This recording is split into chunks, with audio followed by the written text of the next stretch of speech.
Hi hello friends, ನಮಸ್ತೆ. Welcome back to my YouTube channel. Hemavathi ಹೆಂಜೇರಪ್ಪನ ಜಾತ್ರಾ ಮಹೋತ್ಸವ ಕಾರ್ಯಕ್ರಮ ದಿನಾಂಕ 15/2/2026 ಹೇಮಾವತಿಯಲ್ಲಿ ನಡೆಯಲಿದೆ. ಅಂದರೆ ಮಹಾಶಿವರಾತ್ರಿ ದಿವಸ ಹೇಮಾವತಿ ಜಾತ್ರೆ ಸ್ಟಾರ್ಟ್ ಆಗುತ್ತೆ. ದಯವಿಟ್ಟು ಯಾರ್ಯಾರು ಈ ವಿಡಿಯೋ ನೋಡ್ತಿದ್ರು ಸಾಕಷ್ಟು ಜನಕ್ಕೆ ಶೇರ್ ಮಾಡಿ, ಲೈಕ್ ಮಾಡಿ, ಬೆಲ್ಲೈಕನ್ ಒತ್ತಿ ಅಂತ ಹೇಳಿದೆ. ನಮ್ಮ ಯೂಟ್ಯೂಬ್ ಚಾನಲ್ ಲಿಂಕ್ನ ಇನ್ಸ್ಟಾಗ್ರಾಮ್ ಬಯೋದಲ್ಲಿ ಹಾಕಿರ್ತೀನಿ, ದಯವಿಟ್ಟು ಸಬ್ಸ್ಕ್ರೈಬ್ ಆಗಿ. ನೋಡಿ, ಹೆಂಜೇರಪ್ಪನದು ದೇವರು ಅಂದರೆ ಜಾತ್ರಾ ಮಹೋತ್ಸವ ಕಾರ್ಯಕ್ರಮ. ಎಲ್ಲರೂ ಧೂಪ ಹಾಕೋದಕ್ಕಾಗಲಿ ಮತ್ತು ಅದಕ್ಕೆ ಒಂದತ್ತಿನ ಮೇರೆಗಾಗಲಿ ದಯವಿಟ್ಟು ಹೇಮಾವತಿಗೆ ಸಾಕಷ್ಟು ಜನ ಭಕ್ತಾದಿಗಳು ಬರ್ತಾರೆ. ಹಾಗಾಗಿ ದಯವಿಟ್ಟು ಈ ವಿಡಿಯೋನ ಸ್ಕಿಪ್ ಮಾಡ್ದಲ್ಲೇ ನೋಡಿ. ದಯವಿಟ್ಟು ಯಾರು ಈ ವಿಡಿಯೋನ ಮೇಲ್ಕೆತ್ತಬೇಡಿ. ಇದು ಹೇಮಾವತಿ ಹೆಂಜೇರಪ್ಪನ ಜಾತ್ರಾ ಮಹೋತ್ಸವ ಕಾರ್ಯಕ್ರಮದ ಒಂದು ಸಂಪೂರ್ಣ ಮಾಹಿತಿ ಗೈಡ್ಲೈನ್ಸು ಕೊಡ್ತೀನಿ ಈ ವಿಡಿಯೋದಲ್ಲಿ. ದಯವಿಟ್ಟು ಸಾಕಷ್ಟು ಜನಕ್ಕೆ ಶೇರ್ ಮಾಡಿ. ನೋಡಿ, ಈ ವಿಡಿಯೋದಲ್ಲಿ ಸಂಪೂರ್ಣ ಮಾಹಿತಿ ಕೊಡ್ತೀನಿ, ದಯವಿಟ್ಟು ಯಾರು ಮೇಲ್ಕೆತ್ತಬೇಡಿ. ನೋಡಿ, ಇದು ಅಗ್ನಿಗೊಂಡ ಅಂತ ಕರೀತಾರೆ. ಈ ಅಗ್ನಿಗೊಂಡದಲ್ಲಿ ಇದಕ್ಕೇ ನಾವು ಧೂಪ ಹಾಕೋದು. ಏನು ಮುಕ್ಕೊಂಡಿರ್ತಾರೋ ಈ ಒಂದು ಅಗ್ನಿಗೊಂಡಕ್ಕೆ ಬಂದು ಸಾಕಷ್ಟು ಜನ ಈ ಸುತ್ತಲೂ ಆವರಿಸಿರ್ತಾರೆ. ನೋಡಿ, ಇದು ಏನು ಒಳಗಡೆ ಕಾಣಿಸ್ತಿದೆ, ಎಷ್ಟು ಬಗ್ಗಿದೆಯೋ ಇದಿಷ್ಟು ಪೂರ ಏನು ಇಷ್ಟು ಪೂರ ಮುಚ್ಚಿರ್ತದೆ. ಅಷ್ಟೊಂದು ಅಗ್ನಿ ಇದು ಏನು ಅಷ್ಟೊಂದು ಬೆಂಕಿ ಉರಿತಾ ಇರ್ತದೆ. ಅದೆಲ್ಲ ಧೂಪ ಹಾಕಿರ್ತಕ್ಕಂಥದ್ದನ್ನ ನೋಡಿ, ಸಂಪೂರ್ಣ ಮಾಹಿತಿ ಈ ವಿಡಿಯೋದಲ್ಲಿ ತೋರಿಸ್ಕೊಡ್ತಿದ್ದೀನಿ. ನೋಡಿ, ಈ ಒಂದು ಇದನ್ನು ಅಗ್ನಿಗೊಂಡ ಅಂತ ಕರೀತಾರೆ. ದೇವಸ್ಥಾನದ ಮುಂಭಾಗದಲ್ಲಿದೆ. ಇದು ಪ್ರಪಂಚದ ನಮ್ಮ ಭಾರತ ದೇಶದಲ್ಲೂ ಮೂಲೆಯಲ್ಲೂ ಗೊತ್ತು ಹೇಮಾವತಿ ಹೆಂಜೇರ ಸಿದ್ದೇಶ್ವರ ಅಂತಂದರೆ. ಹಾಗಾಗಿ ಈ ವಿಡಿಯೋದಲ್ಲಿ ಸಂಪೂರ್ಣ ಮಾಹಿತಿ ಕೊಡ್ತಾ ಇದ್ದೀನಿ. ದಯವಿಟ್ಟು ಸಾಕಷ್ಟು ಜನಕ್ಕೆ ಈ ವಿಡಿಯೋನ ಶೇರ್ ಮಾಡಿ. ನೀವು ಶೇರ್ ಮಾಡೋದ್ರಿಂದ ನೆಕ್ಸ್ಟ್ ವಿಡಿಯೋ ಮಾಡೋದಕ್ಕೆ ತುಂಬ ಸಹಾಯ ಆಗುತ್ತೆ. ಇನ್ನೂ ಹೆಚ್ಚಿನ ಮಾಹಿತಿ ಕೊಡ್ತೀನಿ. ಈ ದೇವಸ್ಥಾನದ ಮುಂಭಾಗದಲ್ಲಿರ್ತಕ್ಕಂಥದ್ದು ಅಗ್ನಿ ಅಂತ ಕರೀತಾರೆ. ಇದರಲ್ಲಿ ಧೂಪ ಹಾಕ್ತಕ್ಕಂಥ ಪ್ಲೇಸ್ ಇದು. ಮತ್ತು ಇಲ್ಲಿ ದೇವಸ್ಥಾನದ ಮುಂಭಾಗದಲ್ಲಿ ನೋಡ್ತಾ ಇದ್ದೀರಾ. ಈ ದೇವಸ್ಥಾನದ ಮುಂಭಾಗದಲ್ಲಿರ್ತಕ್ಕಂಥದ್ದು ಇಲ್ಲಿಂದ ರಥವನ್ನು ಸಿದ್ಧತೆ ಮಾಡಲಾಗುತ್ತೆ. ಇಲ್ಲಿಂದ ಸಿದ್ಧತೆ ಮಾಡಿ ದೊಡ್ಡ ರಥೋತ್ಸವ ಕಾರ್ಯಕ್ರಮವನ್ನು ನಡೀತಿದೆ. ಮತ್ತು 8 ದಿವಸದ ಕಾಲ ಈ ಜಾತ್ರೆ ಸಮಾರಂಭ ನಡೀತೈತೆ. ಮತ್ತು ಫೆಬ್ರವರಿ 15ನೇ ತಾರೀಕು ಅಂದರೆ ಮಹಾಶಿವರಾತ್ರಿ ದಿನ ಸಾಕಷ್ಟು ಜನ ಅಂದರೆ ಭಕ್ತಾದಿಗಳು ಸಿಕ್ಕಾಪಟ್ಟೆ ಜನ ಬರ್ತಾರೆ. ಹೆಚ್ಚಿನ ಜನಸಂಖ್ಯೆ ಬರ್ತಾರೆ. ಆ ಜನಸಂಖ್ಯೆ ಇಲ್ಲಿ ಬಂದಾಗ ಆ ವಿಡಿಯೋನ ತೋರ್ಸೋಕ್ಕಾಗಲ್ಲ, ಅಷ್ಟೊಂದು ಜನ ಇರ್ತಾರೆ. ಆ ವಿಡಿಯೋ ಮಾಡೋದಕ್ಕಾಗಲ್ಲ, ಈ ಥರ ಮಾತಾಡೋಕ್ಕಾಗಲ್ಲ. ಹಾಗಾಗಿ ಮುಂಚಿತವಾಗಿಯೇ ಈ ವಿಡಿಯೋನೆಲ್ಲ ಮಾಡಿ ತೋರಿಸ್ತಾ ಇದ್ದೀನಿ. ದಯವಿಟ್ಟು ದೇವಸ್ಥಾನದ ಒಳಗಡೆ ಕರ್ಕೊಂಡು ಹೋಗ್ತೀನಿ, ಬನ್ನಿ ನೋಡೋಣ. ಅಲ್ಲಿನ ಒಂದು ದೇವರು ಯಾವ ಥರ ಇದೆ, ಯಾವ ಥರ ಇಲ್ಲ ಅನ್ನೋದು ಎಲ್ಲನ ಗೈಡೆನ್ಸ್ ಕೊಡ್ತೀನಿ. ದಯವಿಟ್ಟು ಬನ್ನಿ. ಯಾರು ಈ ವಿಡಿಯೋನ ಮೇಲ್ಕೆತ್ತಬೇಡಿ, ನೋಡಿ ಸಂಪೂರ್ಣವಾಗಿ. ಅಂದರೆ ಮಹಾಶಿವರಾತ್ರಿ ಅಂದು 15ನೇ ತಾರೀಕು ಮಹಾಶಿವರಾತ್ರಿ ಇದೆ. ಆ ಶಿವರಾತ್ರಿ ಹಬ್ಬಕ್ಕಾಗಿದೆ ಲಕ್ಷಾಂತರ ಜನ ಈ ದೇವಸ್ಥಾನಕ್ಕೆ ವಿಸಿಟ್ ಕೊಡ್ತಾ ಇದ್ದಾರೆ.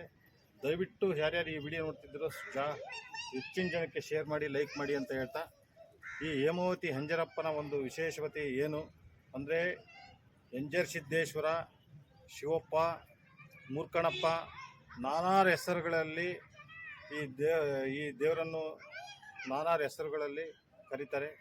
ಹೇಮಾವತಿ ಹೆಂಜೇರಪ್ಪನ ಒಂದು ವಿಶೇಷವಾದ ಒಂದು ಇತಿಹಾಸ ಇದೆ. ದಯವಿಟ್ಟು ಈ ವಿಡಿಯೋದಲ್ಲಿ ಎಲ್ಲ ಸಂಪೂರ್ಣ ಮಾಹಿತಿ ತೋರಿಸ್ಕೊಡ್ತೀನಿ. ಸಾಕಷ್ಟು ಜನಕ್ಕೆ ಈ ವಿಡಿಯೋನನ್ನು ಶೇರ್ ಮಾಡಿ. ನೋಡಿ, ಈ ಒಂದು ಸ್ಥಳ ಮುಖ್ಯ ದ್ವಾರ ಅಂದರೆ ಮುಖ್ಯ ಬಾಗಿಲು, ಹೋಗ್ತಕ್ಕಂಥ ಮುಖ್ಯ ಬಾಗಿಲು ಇಲ್ಲಿ ನೋಡಿ. ಈ ವಿಡಿಯೋದಲ್ಲಿ ತೋರಿಸ್ಕೊಡ್ತಾ ಇದ್ದೀನಿ. ನೋಡಿ, ಈ ಒಂದು ಭಕ್ತಾದಿಗಳಲ್ಲಿ ವಿನಂತಿ, ನಮ್ಮ ಹೆಂಜೇರ ಸಿದ್ದೇಶ್ವರ ದೇವಸ್ಥಾನದ ಒಂದು ಕಾರ್ಯಕ್ರಮವನ್ನು ಮತ್ತು ಒಂದು ಜಾತ್ರಾ ಮಹೋತ್ಸವವನ್ನು ಫೆಬ್ರವರಿ 15ನೇ ತಾರೀಕು ದೇಶದಾದ್ಯಂತ ಮಹಾಶಿವರಾತ್ರಿ ಹಬ್ಬವನ್ನು ಆಚರಣೆ ಮಾಡ್ತಾ ಇದ್ದಾರೆ. ಆದರೆ ಇದು ಹೇಮಾವತಿ ಹೆಂಜೇರ ಸಿದ್ದೇಶ್ವರ ಅಂದ್ರೆ ವಿಶೇಷವಾದ ದಿವಸ ಅಂದರೆ ಅದ್ರ ಬಗ್ಗೆ ನಮ್ಮ ಪೂಜಾರು ಅಂದರೆ ಸಿದ್ದೇಶ್ವರ ಸ್ವಾಮಿ ಪೂಜಾರು, ಹೇಮಾವತಿ ಸಿದ್ದೇಶ್ವರ ಸ್ವಾಮಿ ಪೂಜಾರು ಏನ್ ಹೇಳ್ತಾರೆ ಅದ್ರ ಬಗ್ಗೆ ಅಂತ ಕೇಳೋಣ ಬನ್ನಿ. ಎಲ್ಲರಿಗೂ ನಮಸ್ಕಾರ. ಮಾಮೂಲಾಗಿ ನಮಗೆ ಶಿವ ಎಲ್ಲೋದ್ರೂ ಲಿಂಗ ರೂಪ ಇರುತ್ತೆ. ಇಲ್ಲೊಂತಾಗೇನೆ ಸ್ವಾಮಿ ನಮಗೆ ಮನುಷ್ಯನ ರೂಪದಲ್ಲಿ ದರ್ಶನ ಕೊಡೋದು. ಶಿವ ನಾವೆಲ್ಲೋದ್ರೂ ಲಿಂಗ ರೂಪನೇ, ಇಲ್ಲೊಂತಾಗೇನೆ ಸ್ವಾಮಿ ಮನುಷ್ಯನ ರೂಪ. ಈ ದೇವಸ್ಥಾನ ಎಲ್ಲ 7ನೇ ಶತಮಾನದಲ್ಲಿ ನೊಳಂಬರು ಆಳ್ಕೆ ಮಾಡ್ತಿದ್ದಾಗ ಆದಂಥ ದೇವಸ್ಥಾನಗಳು. ಈಗ ನಮಗೆ ಮಹಾಶಿವರಾತ್ರಿ ಫೆಬ್ರವರಿ 15ರಿಂದ ಒಂದು ವಾರ ನಾವು ಜಾತ್ರೆ ಮಾಡ್ತೀವಿ. ಫೆಬ್ರವರಿ 15 ದಿವಸ ಮಹಾಶಿವರಾತ್ರಿ, 16 ಬಾನಪಲ್ಲಕ್ಕಿ, 17 ಅಗ್ನಿಗೊಂಡ, 18 ಸಿಡಿಮಾನು, 19 ಚಿತ್ತ ಸಣ್ಣತೇರು, 20 ದೊಡ್ಡ ತೇರು. ವಸಂತೋತ್ಸವ, ಶಯನೋತ್ಸವ ಅಂತಂದ್ಬಿಟ್ಟು ಹೀಗೆ ದಿನ ಒಂದೊಂದು ಕಾರ್ಯಕ್ರಮವನ್ನ ನಾವು ಇಲ್ಲಿ ಆಚರಣೆ ಮಾಡೋದಾಗುತ್ತೆ. ಅದರಲ್ಲಿ ವಿಶೇಷವಾಗಿ ಅಂತಂತಂದ್ರೆ ಅಗ್ನಿಗೊಂಡ 17ನೇ ತಾರೀಕು, ಈ ಬಾರಿ 17ನೇ ತಾರೀಕು ಬಂದಿರೋದ್ರಿಂದ 17 ಮಂಗಳವಾರ, ಅವತ್ತಿನ ದಿವಸ ಅಗ್ನಿಗೊಂಡದ ಮಹತ್ವ ಏನಂತಂದ್ರೆ ರೈತರು ತಮ್ಮಲ್ಲಿ ಬೆಳೆ ಬೆಳೆದಿರೋದ್ರಲ್ಲಿ ಯಾವ ವಿಧವಾದ ಕ್ರಿಮಿಕಾಟಗಳು ಬರೋದಂಗೆ ಚೆನ್ನಾಗಿ ಫಸಲು ಸಿಗಲಿ ಅಂತ ಅಂದ್ಬಿಟ್ಟು ಸ್ವಾಮಿನ ಪ್ರಾರ್ಥನೆ ಮಾಡ್ಕೊಂಡಿರ್ತಾರೆ. ಸೊ ಅದ್ರಲ್ಲಿ ಸಿಕ್ಕಂಥ ಸ್ವಲ್ಪ ಬೆಳೆನ ತಂದು ಅಗ್ನಿಗೊಂಡದಾಗ ಹಾಕ್ತಾರೆ. ಹಾಗೇನೆ ಈಗ ಮಾನವರು ಚರ್ಮ ರೋಗಕ್ಕೆ ಅಂಥವಕ್ಕೆಲ್ಲ ಇಲ್ಲಿ ಧೂಪ ಒಂದೊಂದಿದ್ದ ಬಂದು ಧೂಪ ಹಾಕ್ತಾರೆ. ಅದೇ ಒಂದು ವಿಶೇಷ ಅದು. ಸ್ವಾಮಿ, ಮತ್ತೆ ನಿಮ್ಮ ಫೆಬ್ರವರಿ 15ನೇ ತಾರೀಕು ಮಹಾಶಿವರಾತ್ರಿ ಅಂದ್ರೆ ಹಬ್ಬ ಇರೋದ್ರಿಂದ ಈ ದೇವಸ್ಥಾನಕ್ಕೆ ಎಷ್ಟು ಜನಸಂಖ್ಯೆ ಬರೋ ಸಾಧ್ಯತೆ ಇದೆ? ಬರ್ತಾರೆ ಸುಮಾರು ಅಂದ್ರೆ ಅಗ್ನಿಗೊಂಡಕ್ಕೆ ನಮಗೆ ಜಾಸ್ತಿ ಜನ ಬರೋದು. ಈ ಮಹಾಶಿವರಾತ್ರಿಗೆ ಒಂದು 20-30 ಸಾವಿರ ಜನ ಬರುತ್ತೆ. ಅಗ್ನಿಗೊಂಡಕ್ಕೆ ಹತ್ತತ್ರ ಲಕ್ಷ ಜನ ಸೇರುತ್ತೆ. ಮತ್ತೆ ದಾಸೋಹ ಕಾರ್ಯಕ್ರಮವನ್ನು ಎಲ್ಲಿ ಅದು ಇಲ್ಲ, ನಮ್ಮ ಪ್ರಾಂಗಣದಾಗೇನೆ ದಾಸೋಹ ಕಾರ್ಯಕ್ರಮ ಐತೆ. ಅಂದ್ರೆ ಪಕ್ಕದ ನಿತ್ಯ ಅನ್ನದಾಸೋಹ. ನಿತ್ಯ ಅನ್ನದಾಸೋಹ.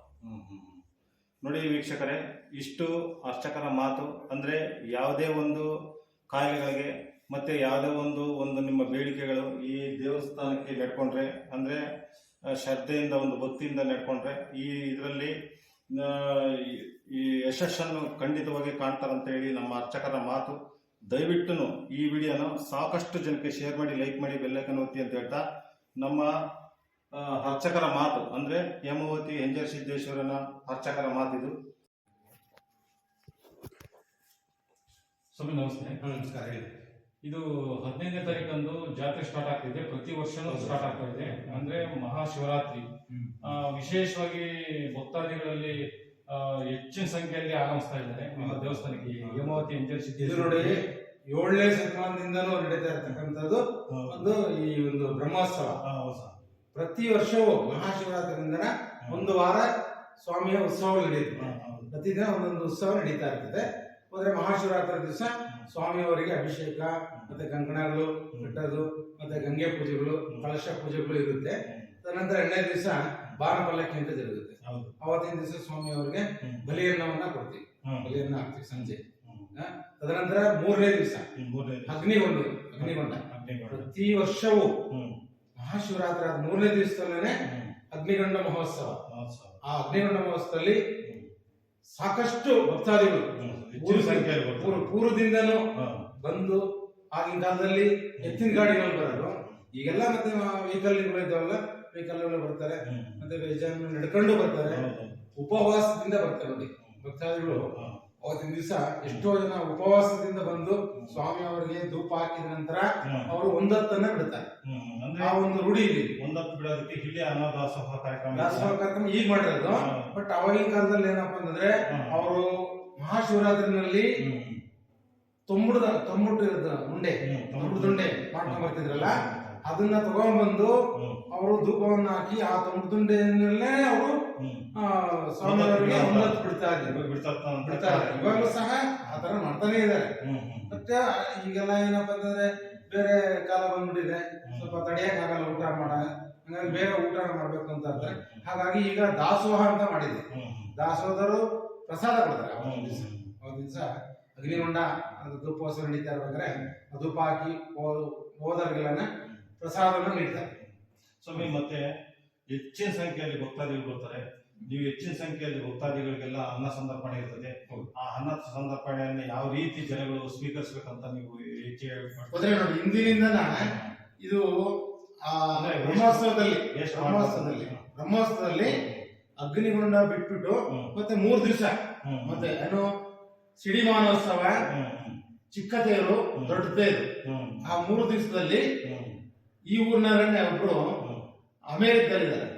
ಅವರು ಅಮೆರಿಕದಲ್ಲಿದ್ದು ಸಹ ಈ ಸ್ವಾಮಿಯವರಿಗೆ ಒಂದು ಅರ್ಕೆ ಮಾಡ್ಕೊಂಡಿದ್ದಾರೆ. ಪ್ರತಿ ವರ್ಷನೂ ನಾನು ಅನ್ನದಾನ ಮಾಡ್ತೀನಪ್ಪ ಅಂತ. ಹಾಗಾಗಿ ಒಂದು 25 ವರ್ಷದಿಂದನೂ ಅವ್ರ ಅನ್ನದಾನ ಆಗ್ತಾ ಇದ್ದಾರೆ. 3 ದಿವಸ 25 ವರ್ಷದಿಂದನೂ ಅನ್ನದಾನ ಮಾಡ್ತಾರೆ. ನಾಗಭೂಷಣ ಅಂತ ಅವರ ಹೆಸರು. ಹಾಗಾಗಿ ಅವರು USA ಅಂದ್ರೆ ಹೊರದೇಶದಲ್ಲಿದ್ದಾರೆ.